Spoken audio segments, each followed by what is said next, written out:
Today we review influencers, people who can influence reality in business or in your passion like HiFi if you're an audiophile. I'll be reviewing my top 10 YouTubers today for audiophiles, but bear in mind it's like saying or stating publicly your top 10 music albums. It changes, it adapts, it varies along your emotions and what happens in your life. But right now, I just thought it would be fun to state the 10 people who influenced my thoughts.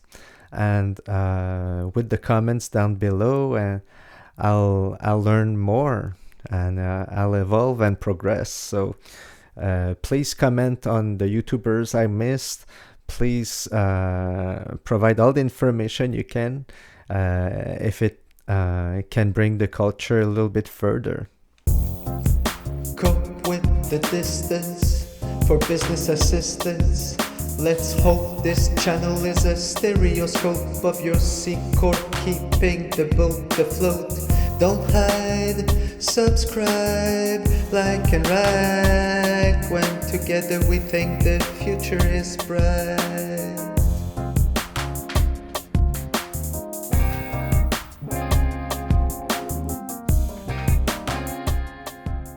So let's start.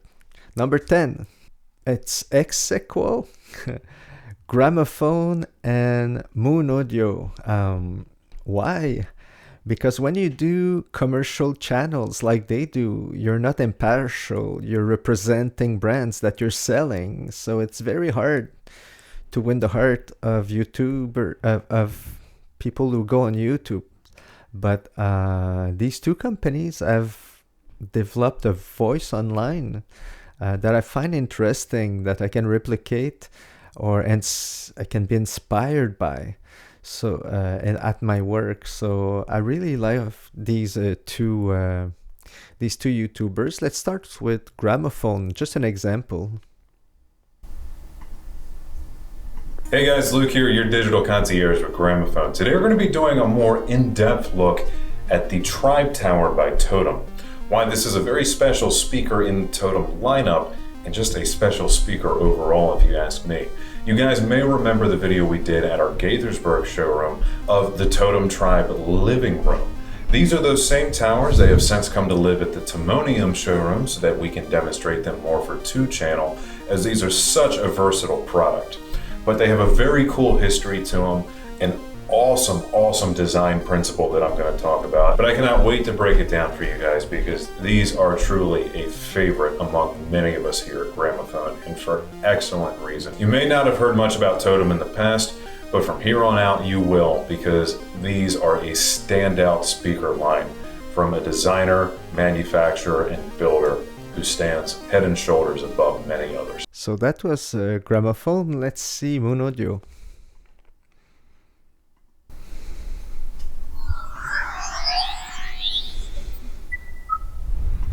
Hey, this is Drew from Moon Audio, and welcome to Audiophile Tech Tips. So today we're going to talk a little bit about IM connections, primarily the ones that we're manufacturing on our cables. And what we're doing right now is we're doing 2-pin and 4-pin. We're no longer doing the MMCX connector, as it's very problematic. That connector, unless you do the female and male connector in the same factory, the tolerances can be slightly off and you can have connection issues over time. So we're not the ones that supply the female MMCX connectors for the IMs. They're done by another manufacturing, so it's become very problematic, and so that's why we're no longer making MMCX connectors. So that was an example.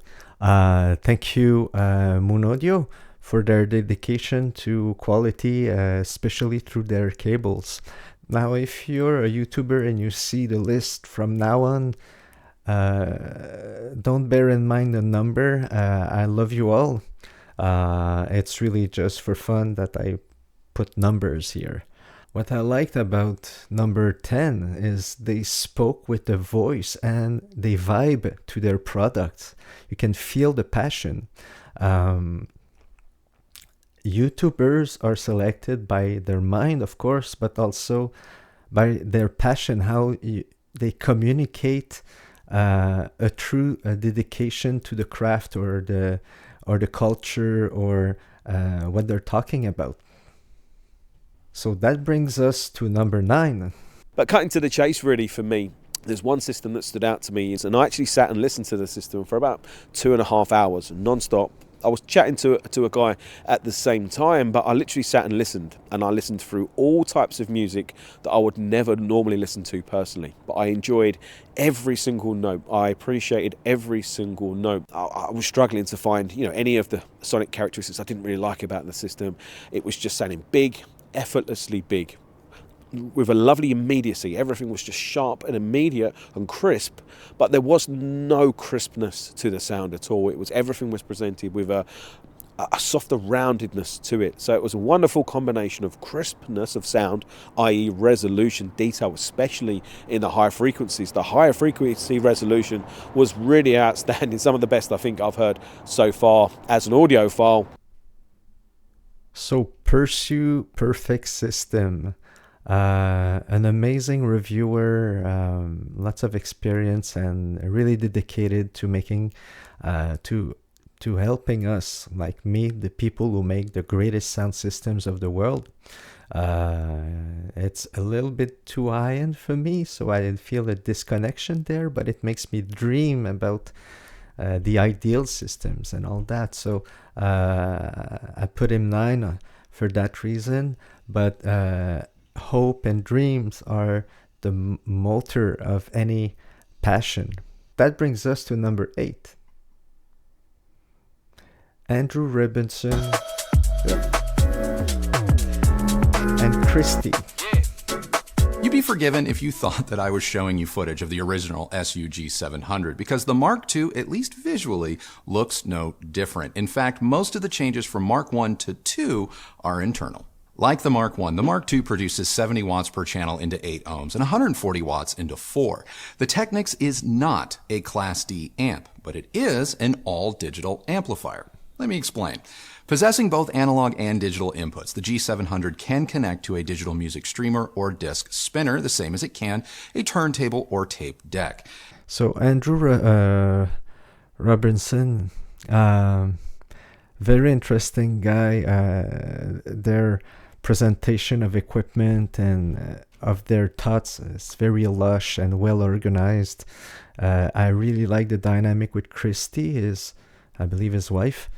I believe they have the perfect YouTube channel. They're really tied to sales, so the products or the category of products that is selling most they cover, but also they bring quality and judgment and humor and design, and lots of considerations and things are going on their channel. I think they have the perfect one. It's just the selection of products and subject that doesn't speak to me that much, but I find them interesting. That brings us to number 7, the Audioholics. So this is a sound engineer who is very tied to measurements and equipment, science and all that. He's very well versed in that universe. So let's hear what he has to say about AudioQuest, the largest cable company. All right, my friends, I've waited decades to get my hands on some AudioQuest speaker cables or any kind of cable that they make just to check them out. This series, the Thunderbird series, has what they call the dielectric biasing system, and you can see when you press the little LED light, it lights up. There's basically 72 volt bias. There's 6 12-volt batteries in series here. They do this on a bunch of their high-end speaker cables, interconnects, and I think even their power cords. And their claim on why they do this is they want to eliminate distortions that occur in the dielectric.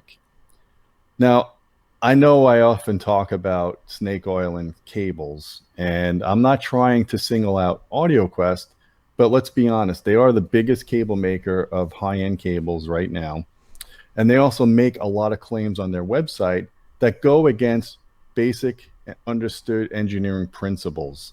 We're talking about established science in cables and signal transmission, stuff that's been around for, hundreds of years, that's very well understood. AudioQuest claims they have their own understanding that can't be evaluated with traditional means. So I'm going to try to do that as best as I can, and we're going to go over some of their claims. His review on AudioQuest was amazing and made me change my perception of many companies that have a different relationships between the production and the marketing department. So I found that review very interesting. Audiophile, very nice YouTuber. I have little interest in home theaters, but when he covers HiFi, I found that very interesting because he's very supported by science. What he did on the previous video that you see, he basically said that the battery pack that goes on the cable becomes an antenna that adds distortion to the cable, so it adds noise to the signal, which is kind of important when you pay phenomenal amounts of money for cables. Okay, jumping to number 6, Anadialogues. Hi everyone, and welcome to Anadialogue, the dialogue on analog music reproduction. What we're looking here is probably the heart of a turntable. A lot of people don't give enough care, thought on their cartridge. Well, I must say that probably this is the most important part of your turntable. And I think it's very important to know how to choose the proper cartridge and how to match it with your turntable. Meaning how to match it with your preamplifier and with your tone arm mainly. So let's dive in.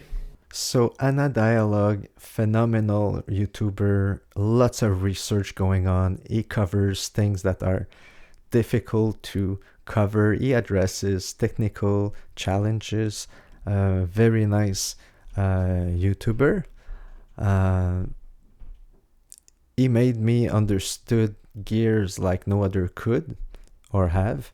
And he made me review my next upgrade of a preamp, phono preamp, so it can match my cartridge. I think in terms of content, this is the YouTuber that sets the bar because he's so well researched. You learn at every episode. Okay, number 5, Steve Huff.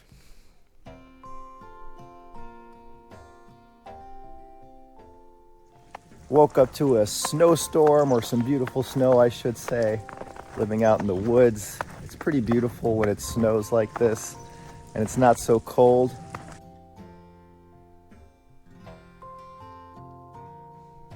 And I'm about to go inside and tell you guys about something that I really, really enjoy. It's more of an affordable piece, if you want to call it that.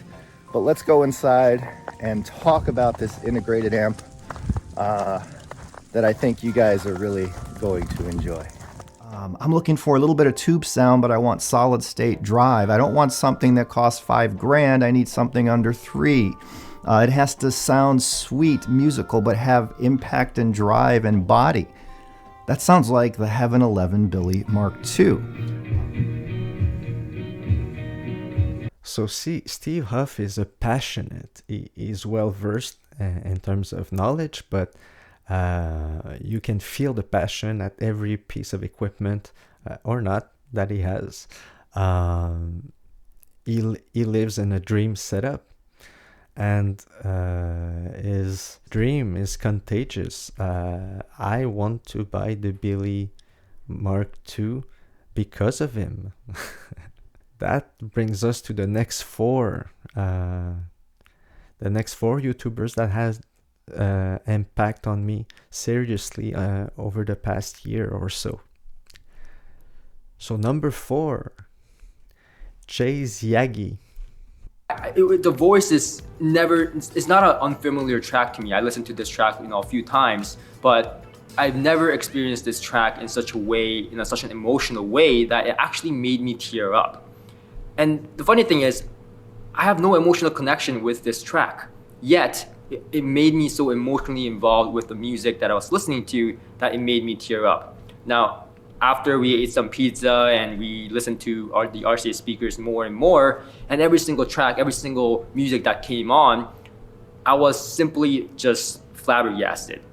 Now, to this day, I've heard Western Electric speakers, I've heard lots of horn systems, but I don't think I have heard such a emotionally involving with multiple different types of music, from jazz to rock to acoustic music to vocals. Everything just made the music emotionally involving.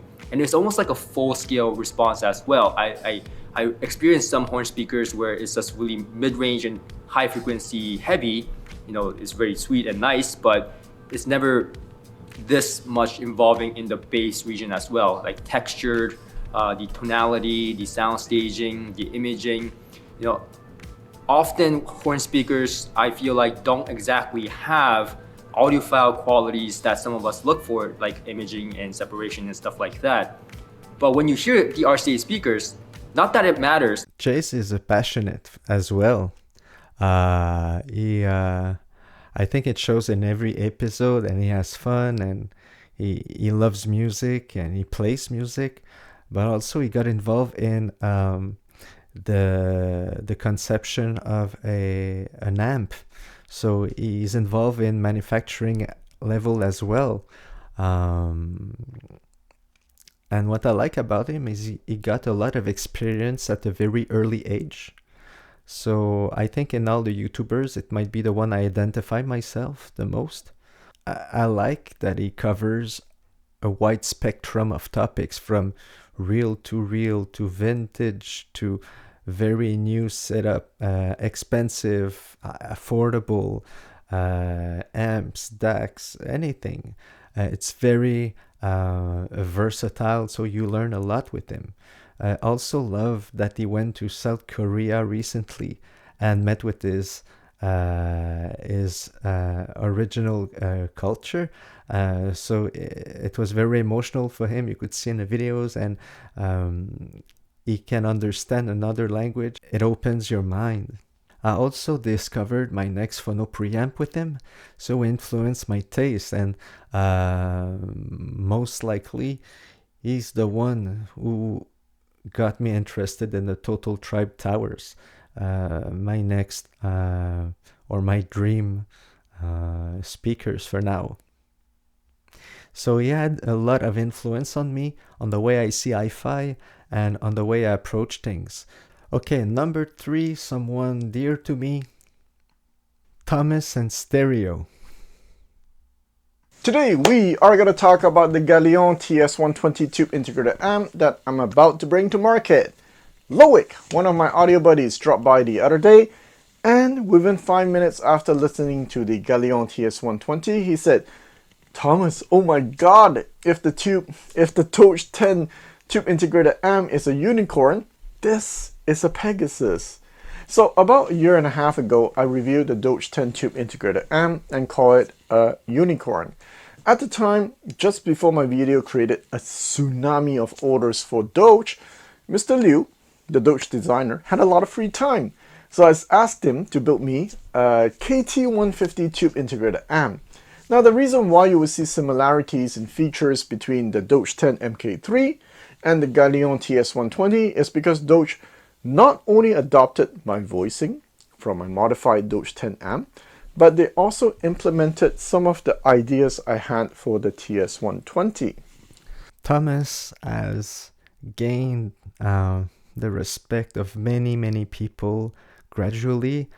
I would say his humor, Daddy's joke humor, is very, at the beginning it gets you off guard, but after that you get used to it, and you get attached to the person who shows so much love and adds so much to the HiFi culture. What I like about Thomas is not only his analysis and his taste, his sound taste, but he surrounds himself with people that can add comments, shape his judgment a little bit keener. So he's wise, I think, and he develops an ecosystem around him. So congratulations, Thomas, a very influential person for me, at least. And his involvement in building a tube amp is a pure show of love for the industry. Can't wait to listen to that amp. Okay, number 2. Darko. Do I need to rotate any of my plants? No, treble is fine. You think it sounds all right? Okay. Yeah. So last time, in the last video, the one before that video, we spoke about functionality at the high end with high-end audio gear. And I want to pick up that theme today, because last time we were talking about DACs. Today I want to talk about turntables. And if I lift this up into shot here, I have here in my hands a Rega/Rega, depending on how you pronounce it, Planar 2. And you can tell this is pretty light. This is a wonderful little turntable. And mounted to the tone arm here, I have a Zoo modded Denon DL103R. Now this was fitted for me by tone arm expert Frank Schroeder, who lives on the other side of the city here. And he did such a good job on this. This turntable sounds absolutely fantastic. Oh, by the way, this isn't a moving coil cartridge. That's important to know for where we're going with this. But this is a wonderful, wonderful turntable.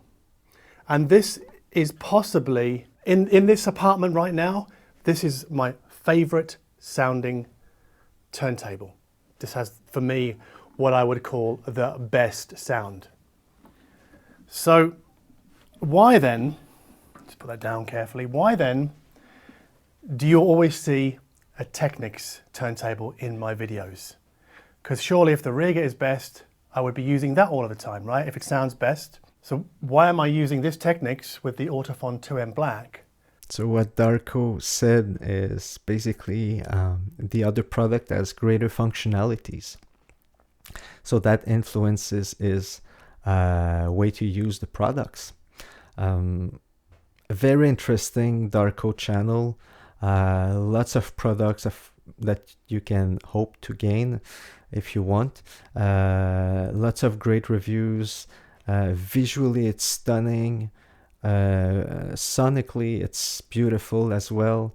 A lot of details. It's a great channel in terms of execution and passion. You get to like the guy. Like in every YouTuber's situation, you get to like the person, and that's why you subscribe and get going back. You feel attached, you feel a connection to the YouTuber. And in the case of Darko, it's so visually stunning that at the beginning it was a diversion for me. I thought it wasn't good on the audio side, and they were all on the visual aspect. That's not true at all. They're really passionate about audio. His recent move to Portugal shows it, how he treats his room and all that. It's phenomenal learning for me. Also, wish him well with his health. He's moving for one of the reason is his health. So wish him to love Portugal and to be happy in life and be healthy, because we love the episodes. So what about number 1? The number 1 is the only one that I've patroned, Steve Guttenberg. And also, Vince points out, and I think this is kind of interesting, is that he doesn't want the speakers to be towed in, angled in to the listening position. He wants his speakers firing straight ahead. And the reason I bring it up is because I know a lot of people that think that towed-in speakers look kind of weird.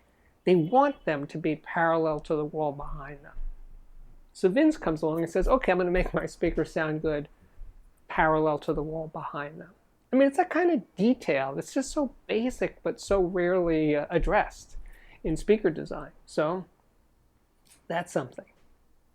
And I had a nice chat with Vince the other day, and he is, he's the owner of the company, he's the designer of all the speakers, And he's very proud of his work. And, you know, of course everybody is. But when you talk to Vince, it just seems like, well, more heartfelt. He's very emotional, put it that way. He's very emotional about his speakers. They are his children.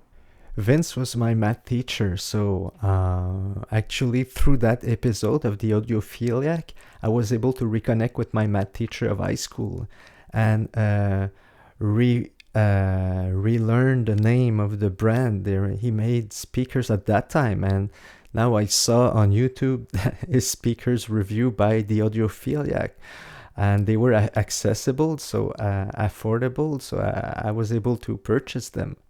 So the Audiophiliac made me reunite with my math teacher, made me purchase stuff. I learned so much with him. He has so much experience. Like if the song was "Are you experienced? Have you ever been experienced?" Well, Steve has. He was at every recording, almost. But what I mean by that is when he speaks about music, there's a lot of bass authority because it's heavy. It's based on experience. So number one for me, Steve Guttenberg. And like him, I like the speakers 10 inches from the wall, these ones. Thank you for watching this episode. If you like it, please like, subscribe, and comment. There will be other episodes with hi-fi and business. This one was about influencers, the people who shape your reality. Alright, my friends, we've reached the end, and this content then intends to extend the time you spent on Plan 10 to Zen Ascend. Then click the red button, comment, like, and to your Benson. This reminiscent link when you think it sends trends. Thank you for watching. Make sure you to subscribe and come back. Dive in our channel past. Don't backtrack from the hype act. As described describes facts. Bye-bye flags. Flex fat by busy guys. Knack axe.